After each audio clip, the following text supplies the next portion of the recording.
আজকের এই ভিডিওটা অতি গুরুত্বপূর্ণ। দেখা মাত্র প্রত্যেকটা বাংলাদেশী নাগরিক এটা ভিডিওটা শেয়ার করে দিবেন, কারণ আমি যে তথ্যগুলো দিচ্ছি। ভোট কবে পরিষ্কার বলুন, বাংলাদেশ যেন গাজা না হয়। সংস্কারের দোহাই দিতেই ইউনূসকে তোপ বিএনপির। সে ইউনূসকে তোপ ফোপ ডাকুন, যা খুশি করুন, আমার কোনো প্রবলেম নেই, কিন্তু বাংলাদেশ যেন গাজা না হয় মানে গাজা মানেটা কি? গাজা মানে হচ্ছে প্যালেস্তাইনের ওই ছোট্ট অংশটা, গাজা স্ট্রিপ, যেটা ওই ইসরায়েলকে খুব জ্বালাচ্ছিল, বম্বিং করে করে করে করে জেহাদিদের একদম শেষ করে দিয়েছে, এবং তার ফলে অনেক নাকি সাধারণ মানুষও মারা গেছে। কিন্তু এই জেহাদের বিরুদ্ধে লড়াইয়ে, এই সন্ত্রাসবাদীদের বিরুদ্ধে লড়াইয়ে কোনো মার্সি দেখায়নি ইসরায়েল। বাংলাদেশ সেরকম গাজা হয়ে যেতে পারে যদি সেখানে নির্বাচন না হয়, সেখানে ভোট না হয়। কে আশঙ্কা প্রকাশ করছেন? না, বিএনপির নেতা সেখানে সেটা আশঙ্কা প্রকাশ করছেন। তো যেটুকুনি যা এখন উপমহাদেশের অবস্থা, সেখানে ভারতের সঙ্গে পাকিস্তানের টেনশন চলছে, বাংলাদেশের কোথাও নাম আসেনি। তাহলে বাংলাদেশের হঠাৎ করে এরকম চিন্তা হলো কেন? বাংলাদেশে এরকম করে বম্বিং হবে, এরকম করে দুরন্ত রকমের আক্রমণ হবে, এই আশঙ্কা বাংলাদেশের মধ্যে আসছে কোথা থেকে? কারা করবে? ভারত? নাকি ওই আরাকান আর্মি? কিসের আশঙ্কা করছে? কিসের আশঙ্কা যে করছে সেটা ব্যাখ্যা করার আগে আরেকটা নিউজ আপনাদের দেখায়। সেটা হচ্ছে, বাংলাদেশের ওই প্রধান উপদেষ্টা সেজে যে বসে আছে, সে মোহাম্মদ ইউনূস, তার কতখানি আশঙ্কা বেড়েছে, তার কতখানি ভয় ধরেছে মনের মধ্যে। ভারত পাকিস্তান যুদ্ধের আশঙ্কার মধ্যেই বড় নির্দেশ ইউনূসের। বললেন, এখনই সতর্ক হও। কোন আশঙ্কা বাংলাদেশের? কাদেরকে সতর্ক হতে বলেছে? না, বাংলাদেশ পুলিশকে ইউনূস সতর্ক হতে বলেছে। কেন? আজকে বাংলাদেশে আজ থেকে নাকি পুলিশ সপ্তাহ চালু হয়েছে। তো সেইখানেই ভাষণ দিতে গিয়ে বলেছে যে সম্প্রতি গোয়েন্দাদের হাতে একটা চাঞ্চল্যকর তথ্য এসেছে, যেখানে দাবি করা হয়েছে যে পাক জঙ্গিরা বাংলাদেশের আকাশ কিংবা মাটিকে ব্যবহার করে ভারতে হামলা চালাতে পারে। এই বিষয়ে বাংলাদেশের ভূমিকা সামনে আসছে। বিশেষ করে ভারত পাকিস্তান যুদ্ধ হলে মুজিবের দেশের ভূমিকা কি হবে তা নিয়ে প্রশ্ন উঠছে। বাংলাদেশের পুলিশ বাহিনীকে তাই সতর্ক থাকতে বললেন অন্তর্বর্তী সরকারের প্রধান উপদেষ্টা আহ মোহাম্মদ ইউনূস। তো এখন প্রশ্নটা হচ্ছে যে গোয়েন্দা রিপোর্ট এসছে বলছে, গোয়েন্দা রিপোর্ট কোথা থেকে আসবে? বাংলাদেশের গোয়েন্দা সংস্থা রিপোর্টটা নিয়ে এসছে, নাকি পাকিস্তানের গোয়েন্দা সংস্থা পাঠিয়েছে? এখন পাকিস্তানের জঙ্গিরা যদি বাংলাদেশের আকাশ এবং স্থলভাগ ব্যবহার করে ভারতকে ডিস্টার্ব করতে চায়, সেই রিপোর্ট নিশ্চয়ই পাকিস্তানের গোয়েন্দা সংস্থা পাঠাবে না। নাকি ভারতবর্ষই এই রিপোর্টটা বাংলাদেশকে পাঠিয়ে দিয়েছে যে সাধু সাবধান, তোমাদের দেশকে ব্যবহার করে তোমাদের যা সব কার্যকলাপ চলছে সেই সবের জন্য আমাদের দেশে জঙ্গি হানা হতে পারে, এবং পাক জঙ্গিরা তোমাদেরকে ব্যবহার করে আমাদের দেশে ঢুকবে। আর এইটা জানার পরই ইউনূসের হালত খারাপ হয়ে গেছে। কেন? কেননা নরেন্দ্র মোদী, ভারতের প্রধানমন্ত্রী, তিনি কিন্তু একটা বারের জন্যও বলেননি তিনি পাকিস্তানকে অ্যাটাক করবেন, তিনি বাংলাদেশকে অ্যাটাক করবেন, তিনি একে ওকে কারোর নাম নেননি। তিনি বলেছেন জঙ্গিবাদের বিরুদ্ধে, সন্ত্রাসবাদের বিরুদ্ধে লড়বেন, এবং এই সন্ত্রাসবাদের বিরুদ্ধে লড়াইয়ে সন্ত্রাসবাদীদের একদম মাটিতে মিশিয়ে দেবেন। ফলে ফলে বাংলাদেশও বুঝতে পারছে যে যা খুশি চালাকি এতদিন ধরে করেছি, ভারতবর্ষ বন্ধুর মতো, বড় দাদার মতো আমাদের সাহায্য করেছে, এবার আর কোনো বাঁদরামির রেয়াত করবে না। যে বাঁদরামিটা এতদিন ধরে চলেছে, এবার সেটা বন্ধ করতে হবে। যদি বন্ধ না করি, যে হালত পাকিস্তানের হতে চলেছে না, তার থেকেও বেশি খারাপ হালত বাংলাদেশের হয়ে যেতে পারে। কেন?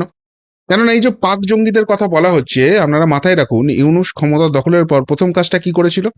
পাকিস্তানের যে ভিসা আছে, সেই ভিসার ব্যাপারে সমস্ত ক্রাইটেরিয়া প্রায় মুছে দিয়েছিল।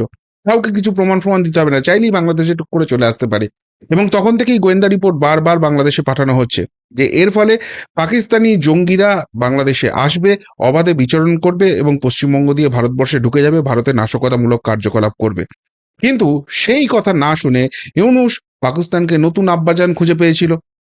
পাকিস্তান সেনারা এসে এই বাংলাদেশের হালাত খারাপ করে দিয়েছিল, ভারতবর্ষ না থাকলে স্বাধীনতাই পেত না, সেই পাকিস্তানের কাছে গিয়ে হাতে পায়ে ধরা, তোমাদের সেনা আমাদের এখানে নিয়ে চলে এসো, একসঙ্গে ট্রেনিং করব, তোমাদের কাছ থেকে চাল কিনবো, ভারতের সঙ্গে করবো না, অনেক বড় বড় ফুটানি করেছিল। আর এখন এখন শুকিয়ে আঁটি হয়ে যাচ্ছে। এখন বুঝতে পারছে যে জঙ্গিবাদের বিরুদ্ধে যে লড়াই হবে, সেই লড়াইয়ে কোনো রেয়াত নয়, যে বাংলাদেশি হোক আর পাকিস্তানি হোক, ভারতবর্ষ এবারে শেষ দেখে ছাড়বে। আর সেই জন্যই আশঙ্কাটা বাড়ছে। আর সেই জন্যই, সেই আশঙ্কা থেকেই এই বিএনপিরও আশঙ্কা বাড়ছে। কি বলছেন বিএনপির মহাসচিব মির্জা ফখরুল ইসলাম আলমগীর? তিনি বলছেন আমরা আর একটা গাজায় পরিণত হতে চাই না, আমরা যুদ্ধের মধ্যে জড়াতে চাই না। যুদ্ধ কার সঙ্গে করবে, কার সঙ্গে যুদ্ধ লাগবে? ভারত একবারও বলেনি বাংলাদেশের সঙ্গে যুদ্ধ করব, কিন্তু পরিস্থিতি যেদিকে যাচ্ছে, যেভাবে বাংলাদেশ এক্সপোজ হচ্ছে, তাতে যুদ্ধের খাঁড়া নেমে আসতে চলেছে, সেটা পরিষ্কার বুঝতে পারছে বিএনপি। এখানে এসে অন্য কেউ গোলমাল করুক আমরা চাই না। অন্য কেউ গোলমাল, মানে কে গোলমাল করছে? মানে ওই পাকিস্তানি জঙ্গিরা আসছে, যাদের রুটটা খুলে দিয়েছে ইউনূস, বারবার বারণ করা সত্ত্বেও শোনেনি। খুব টাকার লোভ হয়েছিল না, ওই জঙ্গিরা সন্ত্রাসবাদীরা টাকা দেবে আর সেই জন্য তাদের জন্য উন্মুক্ত অঞ্চল করে দেবো, আর তারা ভারতবর্ষে ঢুকে ডিস্টার্ব করবে। চলবে না ওই জিনিস। ওখানে এখানে এসে অন্য কেউ গোলমাল করুক আমরা চাই না। এমনি রোহিঙ্গা নিয়ে আমরা সমস্যায় আছি, জাতিগতভাবে সাহায্য করতে আমাদের আপত্তি নেই। ভাবুন, জাতিগত ব্যাপারটা চলে আসছে এখানে। এদেশের মানুষ তাদের নিজস্ব সরকার দেখতে চায়। বর্তমানে কোনো সাংসদ নেই, সমস্যা হলে কার কাছে যাবেন? স্থানীয় চেয়ারম্যানরা সব সমস্যার সমাধান করতে পারেন না। এজন্য আমরা বারবার করে বলছি সংস্কারটাও হোক, নির্বাচনটাও হোক।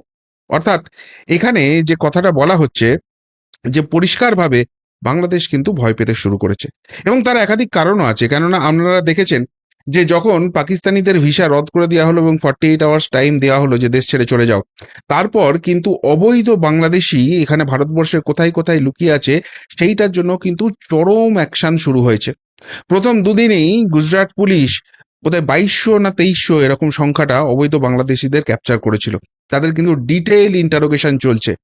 এবং আজকে যেটা করেছে, মিনি বাংলাদেশ, ওই গুজরাটের একটা লেক মতো আছে তার চারদিকে, যে এই এই বাংলাদেশি, অবৈধ বাংলাদেশি যারা ভারতবর্ষে ঢুকে ভারতীয় পরিচয়পত্র বানিয়ে ওখানে গিয়ে নচ্ছারগিরি করছিল, তাদের যে ডেরাটা ছিল, 60টা জেসিবি, 2000 পুলিশ, অবৈধ ঘুষপৈঠিকারীদের বিরুদ্ধে বড় অভিযান। আজকে পুরো গুঁড়িয়ে দিয়েছে, ম্যাসাকার করে দিয়েছে। কোনো অবৈধকে এখানে থাকতে দেবো না। এবং সব থেকে বড় কথা, ইন্টারোগেশনের ডিটেলস তো অবভিয়াসলি আসছে না, কিন্তু যেটুকুনি ইন্টেল গুজরাট পুলিশ দিচ্ছে, এদের অনেকের সঙ্গেই নিষিদ্ধ সংগঠন, সেটা হিজবুল মুজাহিদিন হোক, সেটা লস্করে তৈবা হোক, এদের যোগ পাওয়া যাচ্ছে। তাদের স্লিপার সেল হিসেবে কাজ করছিল এই অবৈধ বাংলাদেশিগুলো। বাংলাদেশ সরকার এগুলো জানতো না? তাদের দেশ থেকে এইভাবে আমাদের দেশে চলে আসছে অবৈধ অনুপ্রবেশ করে, তারপর আমাদের দেশের ক্ষতি করছে। অর্থাৎ এই যে ইন্টারোগেশন পর্বটা চলছে, এই যে সার্চ অপারেশনটা চলছে, এটা দেশের বিভিন্ন প্রান্তে হবে, সব প্রান্তে হবে, এবং সেইখান থেকে এই অবৈধ বাংলাদেশিদের ধরা হবে, এবং এদের সঙ্গে জঙ্গি যোগের প্রমাণ যে রয়েছে সেটাকেও সামনে আনা হবে। আর সেটা যদি সামনে আনা হয়, সেইটা ভেবেই বুক দুরদুর করে কাঁপতে শুরু করে দিয়েছে বিএনপির, সেইটা ভেবেই বুক দুরদুর করে কাঁপতে শুরু করে দিয়েছে ইউনূসের। এতদিন মনে ছিল না ভারত চাল ডাল আলু তেল পেঁয়াজ ডিম না পাঠালে খেতে পারবে না, আর সেখানে ভারতে ঢুকে ভারতেরই ক্ষতি করব। ভারত এবার এটা আর ইজি ভাবে নেবে না। এটার সেই পুরনো ভারত নেই, নয়া ভারত ঘর মে ঘুসকে মারেগা, এইটা বুঝতে পারছে। আর সেই জন্য টেনশনটা বাড়ছে, সেই জন্য আতঙ্কটা বাড়ছে। ভারত একটা বারও কিন্তু এখনো বলেনি যে বাংলাদেশ আমাদের শত্রু, বাংলাদেশ জঙ্গিমূলক কার্যকলাপ করছে, বাংলাদেশ সঙ্গে যুদ্ধ করব, কিচ্ছু বলেনি। কিন্তু তা সত্ত্বেও বুঝতে পারছে তো কি হতে চলেছে, কি অন্যায়টা কি পাপটা এতদিন ধরে করেছে, বুঝতে পেরেছে তো। জঙ্গিবাদকে যারা আশ্রয় দিয়েছে, জঙ্গিবাদকে যারা প্রশ্রয় দিয়েছে, জঙ্গিবাদের সঙ্গে যারা হাতে হাত মিলিয়ে চলেছে, প্রত্যেকের হালত খারাপ হবে। ভারত আর 1 ইঞ্চি জমি কাউকে দেবে না, অনেক হয়েছে। হিন্দুদের ধর্ম বেছে বেছে এসে মারবে, আর সেই মারটা খাবে। এই যে মুর্শিদাবাদ হলো, এই যে মালদা হলো, সেখানে তো বাংলাদেশের যোগ পাওয়া যাচ্ছে। সেই ইন্টেল পাইনি, সেই যেই গোয়েন্দা রিপোর্ট যায়নি। কূটনৈতিক স্তরে অনেক কিছু হয় যেটা আমরা জানতে পারি না, আর সেইগুলো জানতে পারে বলেই বিএনপির মহাসচিব থেকে ইউনূস সবার মুখেই একই কথা। আবার আরেকটা জিনিস দেখুন, আজকে এই ঘটনাটা ঘটেছে, বাংলাদেশি সন্দেহে বিরাটিতে গ্রেপ্তার, আদতে পাক নাগরিক, হাতে কোটি কোটি টাকা। আজকে বিরাটি থেকে ইডি একজনকে আদালতে নিয়ে গেছে, দিন 15 আগে না 13 দিন আগে বোধহয় অ্যারেস্ট হয়েছিল। প্রথমে মনে করা হয়েছিল অবৈধ বাংলাদেশি, পরে খোঁজ নিয়ে দেখা গেছে না, অবৈধ বাংলাদেশি নয়, অবৈধ পাকিস্তানি। কিন্তু এসেছে কোথা দিয়ে? পাকিস্তান থেকে বাংলাদেশ ঢুকেছে, বাংলাদেশে সেখানে বাংলাটা শিখেছে, তারপর পশ্চিমবঙ্গে ঢুকেছে। তাহলে এই যে এখানে এই কার্যকলাপগুলো করছিল, জঙ্গিদের কাগজপত্র তৈরি করে দিচ্ছিল, এইখান থেকে ঢুকিয়ে আইএসআই এর ট্রেনিং করতে পাকিস্তানে পাঠাচ্ছিল, এই সমস্ত অ্যাক্টিভিটি করছিল, সেই পাক জঙ্গিদের প্রথম ল্যান্ডিং প্লেসটা কোথায় হচ্ছে? বাংলাদেশ। তাহলে ওই মূল ঘাঁটিটা, আব্বুজানদের দেশটা যদি না থাকে, এবার এই ঘাঁটিটাকেই ব্যবহার করবে। তাহলে এই ঘাঁটিটাকেও কি রাখা উচিত? এই লঞ্চ প্যাডটাকেও কি রাখা উচিত? এই প্রশ্নটা তো খুব স্বাভাবিক। আর সেইটা বুঝতে পারছে বলেই কি ইউনূস চাচার টেনশনটা বাড়ছে, সেইটা বুঝতে পারছে বলেই কি বিএনপির টেনশনটা বাড়ছে। আর একটা খুব ইম্পর্টেন্ট নিউজ আজকে এসছে, সেটা এই দক্ষিণ চব্বিশ পরগনার যারা এসটিএফ আছে, স্পেশাল টাস্ক ফোর্স, তাদের হাতে দুজন অস্ত্র ব্যবসায়ী গ্রেপ্তার হয়েছে এবং তাদের কাছে 250 রাউন্ডের বেশি কার্তুজ পাওয়া গেছে, দুটো সেমি অটোমেটিক পিস্তল পাওয়া গেছে। এই কাশ্মীরে যে স্টাইলে হয়েছে না, সেই স্টাইলের অ্যাক্টিভিটি এখানে দেখা যাচ্ছে।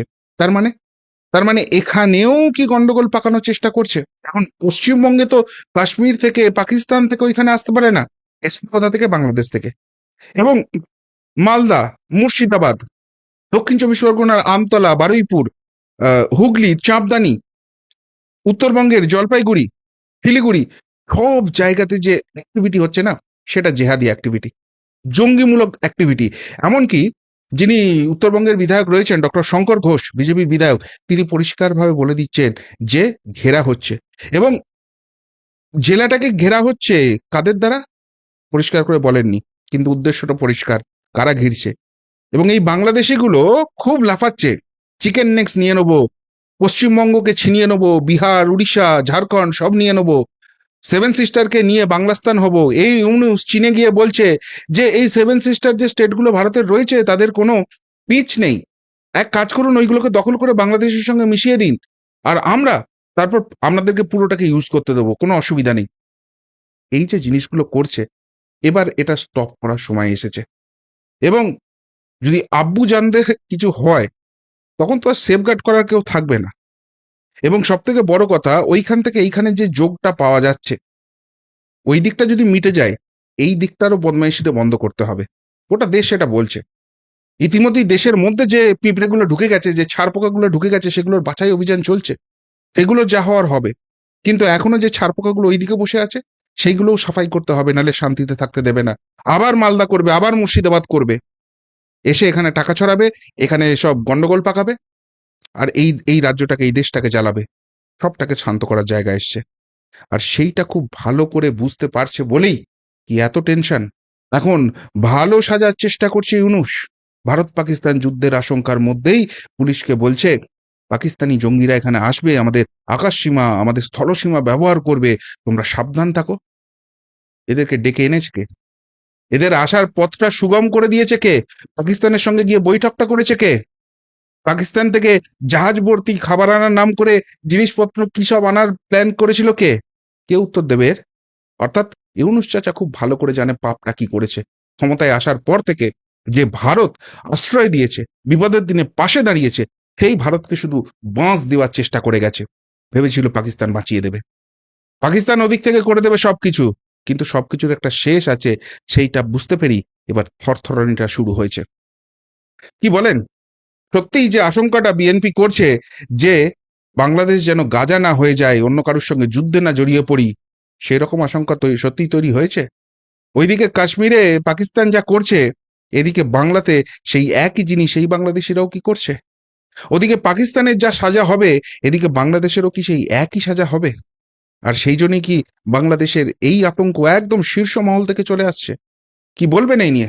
যদি কিছু বলার থাকে অবশ্যই কমেন্ট বক্সে কমেন্ট করে জানাবেন। এখনকার মতো এখানেই শেষ করলাম, ফেরত আসছি নতুন প্রতিবেদন নিয়ে খুব তাড়াতাড়ি। ভালো থাকবেন, সাথে থাকবেন, পাশে থাকবেন। নমস্কার।